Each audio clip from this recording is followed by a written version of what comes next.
అందరికీ నమస్కారం. ఒక చిన్న అభిప్రాయం అన్నమాట, ఒక ఒపీనియన్. సాధారణంగా చాలా మందికి చందమామ అంటే చాలా ఇష్టం. అంత ప్రకాశవంతంగా ఉంటుంది, రాత్రి సమయంలో అంత వెలుతురునిస్తుంది అంటే చాలా మంది ఇష్టపడతారు. చాలా మంది అందాల్ని కూడా చందమామతో పోలుస్తుంటారు. కానీ వాస్తవానికి సైంటిఫిక్ పరంగా వస్తే అసలు చందమామ తనంతట తాను స్వయంగా ప్రకాశించే శక్తి కూడా ఉండదు.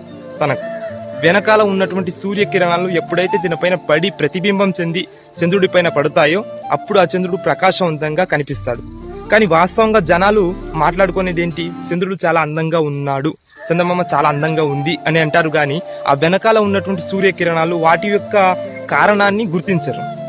కాబట్టి మనం కూడా జీవితంలో నలుగురి ముందు మంచిగా ఉంటున్నాం, నలుగురితో మంచి పర్సనాలిటీ వ్యక్తిత్వాన్ని మనం చూపిస్తున్నామంటే దానికి కారణం మనం చేసే ఫ్రెండ్షిప్లు కానీ లేదా మనం చేసే బంధాలు కానీ ఇవన్నీ కూడా ముడిపడి ఉంటాయి. మనం ఎటువంటి మనుషులతో మాట్లాడుతున్నాం, మనం ఎటువంటి మనుషులతో ఎక్కువ సమయాన్ని ఇస్తున్నాం, వీటన్నిటిపైన ఆధారపడి మన వ్యక్తిత్వం అనేది నలుగురి ముందు ప్రతిబింబిస్తుంది.